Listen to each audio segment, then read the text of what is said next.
Mabuhay! Welcome back sa ating channel ang Tara, Alamin Natin. Ikaw ba'y tulad ko na nagtataka rin bakit habang ikaw ay tumatanda, unti-unting humihina ang tolerance mo sa stress? Na tila noong bata ka, marami sa mga bagay na hindi naman umaabala sa'yo noon ay tila major o big deal na sa'yo ngayon. Don't get me wrong, napaka-chill ko pong tao. Pero hindi ko mawari kung bakit habang tumatanda ay umiikli ang tolerance ko sa mga particular na bagay. Dahil lang ba ito sa pandemic? Global warming, world war o natural disaster, o baka naman kulang lang tayo sa diet at exercise. Kung sa diet at exercise, nagawa ko na rin ata mga yan. Nasubukan ko na rin ng karamihan. Effective, oo. Pero alam nyo ang problema? Hindi consistent. Kung diet at exercise lang ang solusyon sa lahat ng problema natin, bakit ganun kahirap itong panindigan? Tila lagi kailangan mo magkaroon ng 100% willpower para maging consistent. Kung hindi ka nakaka-relate sa sinasabi ko at ikaw ay kasama sa minority ng taong 100% on track sa diet at exercise most of the time, ay hang in there, meron pa rin akong ituturo na baka makatulong sa'yo. Paano pag pagod ka, stressed, overwork, nasa gitna ng heartbreak o pagluluksa, o kahit anong major life change or decision? Sa panahon ngayon, hindi na ba natin kayang ma-achieve ang ultimate health goals? Sa panahon na uso ang chronic microstresses, yung mga stresses na very minor, maliit na bagay lang pero sa sobrang araw-araw mo na e-experience, nagiging manhid ka na dito. Hindi ka na aware na these things are stressing you out. I will give you more examples of this later sa discussion natin. Naiintindihan ko kayo, lahat tayo gustong tumandang masaya at malusog. Pero sa modern world na meron tayo ngayon, napaka-demanding na ba ng hiling na ito? Tila ang hirap nitong ma-achieve, 'di ba? Kung ganun kasimple ang sinasabi nilang balanced diet, healthy lifestyle at exercise, bakit majority ng population ay mas nagiging sick, hindi lang physically, kundi emotionally? Ito ang nahanap kong sagot, ang missing piece of the puzzle. I am speaking for myself na nag-try na ng lahat ng latest na diet at exercise na alam ninyo. Wala pong masama dito, okay? No shame and guilt here dahil dun naman tayo lahat nagsisimula. Pero ang missing piece ng puzzle na sinasabi ko na para tayo pala ay maging successful sa kahit anong health goals ay ang proper stress management. Ay naku, basic na basic, parang healthy diet at exercise lang din yun, 'di ba? Pero hear me out. Hayaan niyo akong i-define ang stress management using our nervous system. May dalawang pangunahing bahagi ang ating nervous system na umaaksyon kapag tayo ay stressed, ang sympathetic at parasympathetic nervous system. Gamitin nating halimbawa na ikaw ay nasa jungle at bigla kang hinabol ng tiger. Ang nervous system mo ay mag-kick in ng iyong sympathetic response tulad ng pagpapabilis ng tibok ng iyong puso, nagpapaalerto ng iyong senses para maging sharp ang iyong utak at makatakbo ka palayo sa safety sa tiger. Ang mekanismo na ito ng ating katawan ang siyang dahilan kaya tayo ay buhay pa ngayon. Amazing, 'di ba? Gayun din kapag ikaw ay safely naka-recover sa stress ng tiger. Magki-kick in naman ang iyong parasympathetic response at kakalmahin ang iyong senses. Sa tulong ng vagus nerve, nababalik sa atin ang estado ng kapayapaan, pinapabagal ang tibok ng puso, pinapaluwag ang paghinga, at pinapahupa ang tensyon ng ating katawan. In short, ang mga responses na ito ng ating nervous system ay tawagin na lamang nating fight or flight. Amazing ang katawan ng tao. Ang mekanismong ito ang nagre-rescue sa atin kung tayo ay maka-experience ng trauma physically or emotionally. Nagva-vary ang ating responses sa bawat stressful event. Ito ay makikita ninyo sa larawan na ito.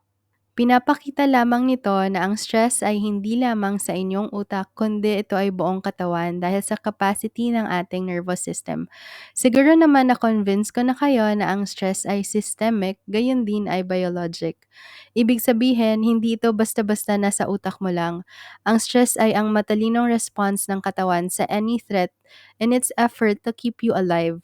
Pwedeng dahil hinahabol ka ng tiger o baka naman inaaway ka ng boss mo o ng asawa mo. Gayon din 'pag nasa kalagitnaan ka ng isang heartbreak.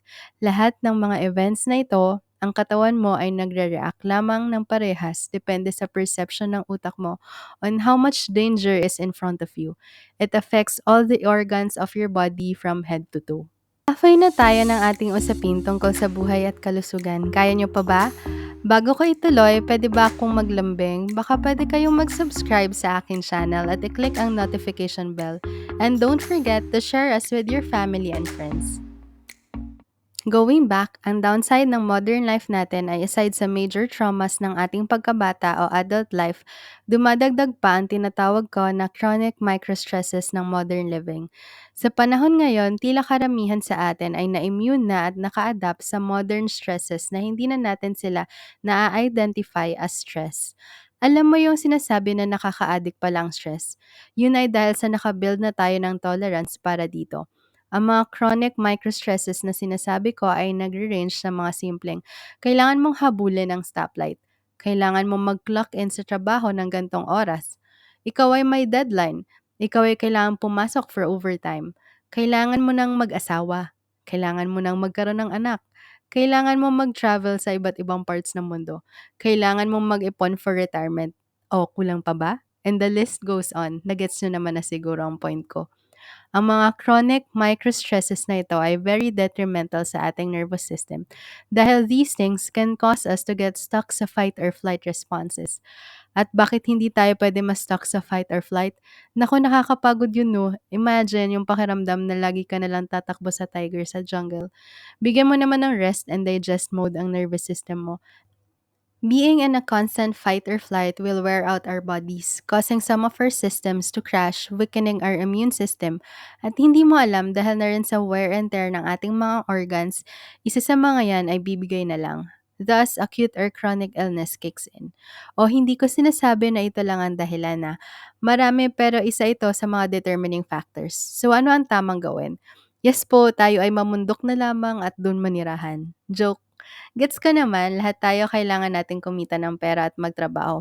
Pero how can we maneuver stress in this modern age living? Maraming paraan, pero bago ko kayo bigyan ng maraming listahan, ang hiling ko lang ay, open-minded ka ba? Sana ay oo, dahil sit back, this information is simple pero might just save you. Ang unang step para ma-manage effectively ang iyong fight or flight response is awareness and building capacity. Awareness of the present, pwede na rin nating tawaging mindfulness. Awareness of your body sensations and your surroundings. Dito ko sisimulan dahil marami sa atin ay laging on the go, laging nagmamadali, doing one thing and then rushing to do the next, that we often forget to check on ourselves. Sa isang araw, did you ever tried asking kung kamusta ka naman? Awareness is all about asking, what am I feeling? Cover dito lahat ng sensations. Pain, pangangalay, pangangate, pagkamanhid, feeling of cold or heat, at marami pang iba. Isama na rin natin ang mga bodily functions tulad ng pagbilis ng tibok ng puso, pagbilis ng paghinga, pagkulo ng tiyan, pagpapawis, panginginig, at marami pang iba. Alam mo yung sinasabi nila na sa dami ng trabaho nalipasan na sila ng gutom. Ito ang perfect example ng lack of awareness. Na sa dami ng stresses mo sa araw-araw, hindi mo napansin kanina ka pa pala gutom. Na kanina pa pala masakit yung likod mo. Kanina pa pala nangangalay ang mga paa mo. Ating mama-manage ang fight and flight responses kung tayo ay may awareness na tayo ay nasa mode na ito. Because you cannot fix something na hindi ka aware na ito ay nag-exist. And sadly, marami sa atin ang walang sensitivity, especially to our own personal sensations. Minsan mararamdaman mo ito pag uwi na kung kailan natapos mo na ang lahat ng trabaho mo sa araw-araw. Ang optimal goal is to identify the sensation while you are on it. Dahil pag nagawa mo ito, susunod na ang next stage which is all about building capacity. Building our nervous system capacity ay maihahalin tulad natin sa isang malaking jar na ito. In time tayo ay na-expose sa iba't ibang stress or trauma. Simulan natin sa pagkabata na ikaw ay pinanganak na C-section. Then ikaw ay binunutan ng ipin.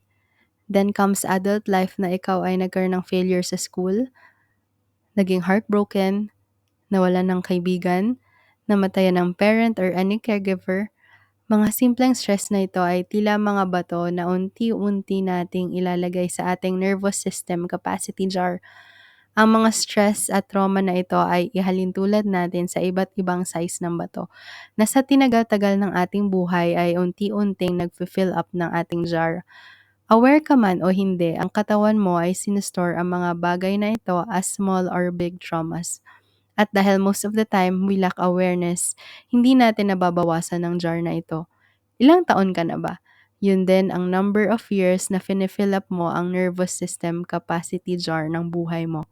So imagine pag ikaw ay very loaded at puno ang jar. Huwag ka na magtaka kung bakit boses pa lang ng boss mo naiinis ka na. So ano ang goal? Unti-unti nating bawasan ang jar. Yun ang tinatawag ko na building capacity. Paano ka magsisimula? Simulan mo sa simpleng practice na pag-create ng awareness at mindfulness. All throughout your day, check on yourself. Habang nakaupo ka sa computer, feel your back and your legs. Habang nakatayo ka sa trabaho, feel your feet in the ground. Make this a habit and do this often. Sa pamagitan nito, ikaw ay nagre-reset ng iyong fight and flight response at unti-unti mo ring nababawasan kahit papano ang laman ng jar. Pero ang question is, masyadong puno ang jar. Kailangan natin ng consistent ways to slowly empty this. Ready ka na ba at fully convinced?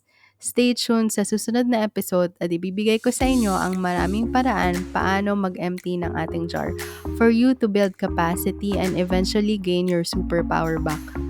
Nakarelate ba kayo sa mga sinabi ko? Hirap din pa kayo mag-handle ng daily stresses habang tumatanda? Share some of your struggles. Comment down below at baka matulungan ka namin. Sa uulitin, tara alamin natin ang mga bagay na importante para sa ating kalusugan. Hanggang sa muli, reminding you to stay healthy, stay safe, huwag mag-panic, just stay informed. Bye-bye!